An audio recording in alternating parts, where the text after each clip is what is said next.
It's your boy, Poetik Flakko. Anywhere you go, anybody you know, somebody gotta know me. And we're back again with another one, folks. Now, check it out, man. Folks, we're back again, man. Now, check it out, right? Now, the Young Dolph indictment has been out for a couple of months now, right? The 11-page indictment has been out for a couple of months. It's not news. You guys have probably already seen it. I was of the belief that Young Dolph brother wasn't in the store, and we're going to get to those actual reasons.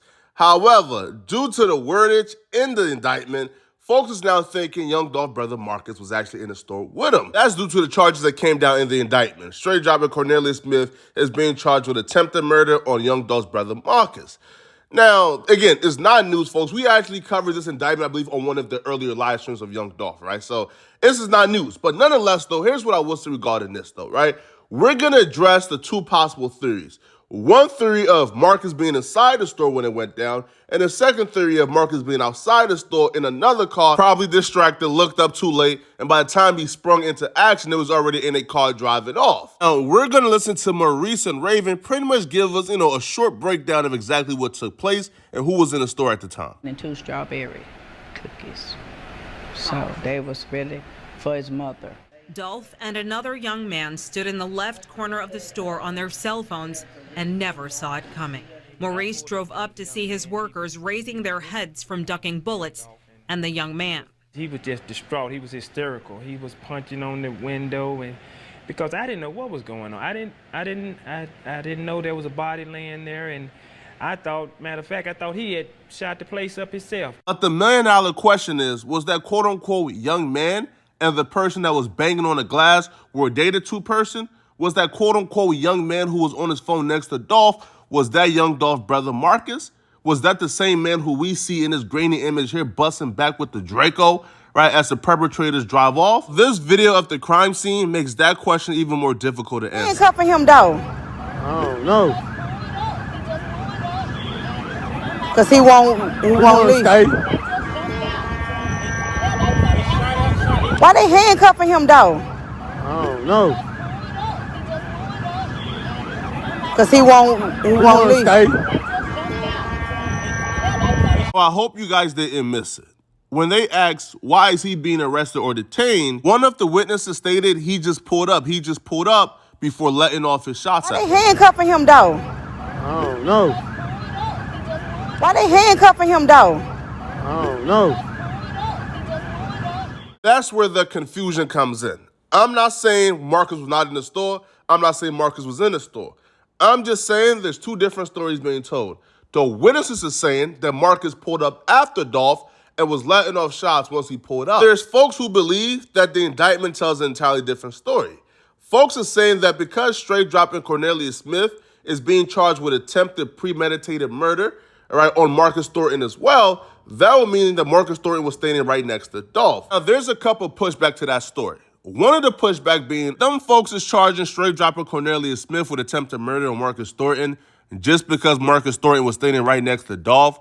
Then wouldn't they charge them with attempted murder on everybody who was inside the cookie shop? That's protocol. If somebody pulls up and shoot up a house, they get charged with attempted murder for everybody inside the house. Now, another pushback is this, right? These is hood ninjas, right? These ain't no Navy SEAL. So if they pulled up with automatic weapons and a Glock and just started shooting, and they hit Young Dolph 22 times, again, if a hood ninja, a stepper, hits his target 22 times, that means they had to empty it out, bro. Basic mathematics would tell us that if a hood ninja is able to hit his target 22 times, he probably had to fire at least 50 to 60 shots. I'm just being real, right? 50 to 60 shots. That's almost a 50% accuracy rate. A hood ninja with a 50% accuracy rate in the hood, oh, they the king of stepping. They the king of stepping in the projects, man. Right? So we already know Cornelius Smith was a janitor, man. Allegedly, right? So like these guys ain't no king of stepping, right? So you telling me they probably let off more than that. So they let off a lot. And Marcus Thornton ain't get hit, ain't get grazed at all, right? Not even a fragment hit him, right? He was cooling. So how is that possible? How is that possible, right? They was right next to each other. They let off God knows how many shots, and only Young Dolph got hit. Now, let's continue to the other basic pushback. Now, folks, mind you, folks, I'm just giving you guys the pushback to the story. I'm going to give you guys my official opinion at some point in this video, right? I'm just giving you guys the pushback, that's just logical pushback. Now, here's the other pushback, all right? We've seen the artillery that Marcus Thornton was working with. We seen the artillery that Marcus Thornton was working with, bro. That boy had an automatic, bro. That boy had something even the Navy don't got, bro. That boy was toting something heavy. You guys just heard Makeda tell them folks that Dolph and another young man stood in the left corner of the store on their cell phones and never saw it coming. Dolph and another man who people are speculating is Marcus Thornton, Young Dolph brother, was standing in the corner of Makeda's on their cell phones. Just the scenario or just even like the vision of Marcus Thornton walking to them folks' cookie shop with this automatic weapon in his hands is crazy. But we just seen they were on their phones, right? So Marcus Thornton had his phone in his hands. That would mean, right, that if he was in that store, that automatic weapon was probably hidden and concealed, probably in his pants somewhere. Now, looking at Marcus Thornton pants, looking at them skinny jeans, folks, where exactly do you guys think Marcus Thornton would have had that automatic weapon? Look at them skinny jeans, folks. Come on, my boy. Bruh, he can barely pull it up. Bro, it's halfway around his... Come on now. Bro, he can barely pull it up. So where would that automatic weapon be? Right? Would it be what? In his other hand? Right? Tucked in... Where would it be? The next pushback is probably the most obvious pushback. Okay, they said they've never seen it coming. However, if we're going to say, okay, Marcus Thornton had that automatic weapon inside on folks' cookie shop, in his pants or in the other hands, okay, cool. If Marcus Thornton never got shot, never got grazed by no bullets, and he had that automatic weapon inside the store while his brother was being assassinated, where was Marcus Thornton? Why wasn't he firing back? Does this right, again, this is a live image, folks. Does this right here, this civilian footage, does this here look like somebody who was dodging bullets, folks? Absolutely not. They're walking them down. Fam, he actually walked inside like the little, parking spot, right? Over the parking space, right next to the door, airing it out. Walked them down. He ain't dodging no bullets, bro. Fam, he's like a feet away from the door. He ain't dodging no bullets. So if Marcus Thornton had an automatic in his hands and he ain't get hit, he ain't get hurt, he ain't get harmed, why wasn't Marcus Thornton airing it out? Why wasn't he busting back? I don't know what family you guys is from, but my father told me something really specific. All that civilian stuff is cool. All that civilian stuff is cool. Be a civilian. But if you go out with your brother, it's either you'll both come back in a body bag or you'll both come home safe and unharmed. There's no such thing in my family as you escape harm, but your brother got harmed. If you escape harm, that means you escaped and watch your brother get harmed. There's no such thing. Either you get buried with your brother or you come home with your brother. Ain't no in between. So I would think that Marcus Thornton, Dolph's brother, who is also a street ninja, I would think that he also lived by those principles as well, if not taking those principles to the extreme.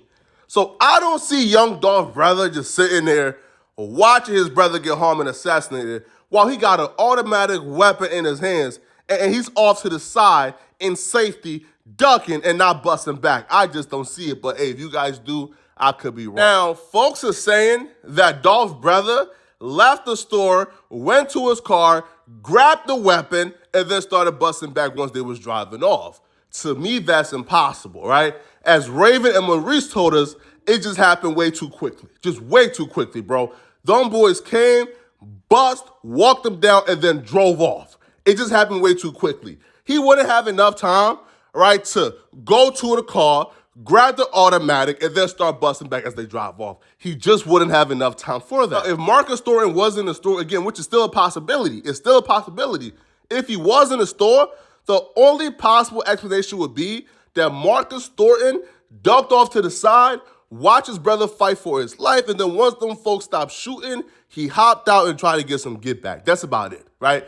That's the only possible explanation for if Marcus Thornton was in that store. The other explanation was actually two different explanations, right? The other explanation was that Young Dolph pulled up and his brother pulled up behind him. Now his brother was ducked off like to the side in his own car, just waiting for Young Dolph to come out. And when straight dropping Cornelius Smith came and shot it up, his brother was just, I guess, distracted, but then when he looked up, he seen what was going on, hopped out and started busting back. The question is, you see Young Dolph's car was parked here. So if Marcus also had his own car and was also parked, why wasn't Marcus parked within the first 4 spots of Young Dolph? Why would he pull up with Young Dolph and then just park completely separate, all the way off to the side of the store? That wouldn't make no sense, right? why wouldn't he park in any of the parking spots available in front of the store? Why would he park like somewhere off to the side where there's like incognito? I don't understand it. If you're a Young Dolph bodyguard, that's probably one of like the most inefficient way to really protect them. And then the theory of, okay, he was actually inside the vehicle makes no sense. Because that man is like, what, a feet away from everything happening? He wouldn't be distracted, folks. Like, if them folks was out here busting automatic guns a feet away from him, I don't care how crazy the IG model who was jiggling, who was captivated by while on his phone, I don't care how crazy she was jiggling and bouncing, bruh. He is not gonna be distracted while an automatic gun is being fired off a feet away from him. That's just a fact. Again, it's really unlikely for him to already be parked and for him to be actually in Young Dolph's car serving as security looking out, but to stay in his car and not come out as they fire automatic guns a feet away from him, and the excuse is he was distracted. The other theory is Marcus Thornton, while it was all going on, he was actually pulling up. So once he pulled up while it was going on, that's when he parked, they seen him, they started running back to the car, and he started to bust off. Pause. Well, then the question is, okay, where's his car? Because I would think if you're in that much of a hurry, you pulling up, I'm talking about hopping out, rolling out, and you putting in work almost immediately. Or unless you guys are telling me that he pulled up, parked his car nicely, got out, and then went ahead to approach straight dropping Cornelius Smith. See, every story has severe holes in it. Now, it would be nice if we could just see the footage. If Makeda could just release the footage and we could see it. Now, I don't know if they're not releasing it on their own accord or if the police and the investigation is saying do not release it. It would also be nice if we could just take their word for it. If we could just believe what Raven was saying, but come on now. But Raven has proven herself to be, I guess, again, I'm not even gonna call her a liar, right? But she has spoken some mistruths at best. So if we can't even believe what Makeda is saying, what the police are saying, because they right there are incompetent. I refrain from actually telling you guys exactly what my theory is. I'll probably save it for another video, but for this video, I want you guys to really put in the comment section in details exactly what you guys think happened. Put it into details, man. And also, let me know, man, where do you guys think Marcus was? It's your boy, Poetik Flakko. Like the video, sub to the channel, and don't forget, man, click that notification bell twice so you get notified when I drop 24/7. It's your boy, Poetik Flakko. I'm out of here, folks. Peace.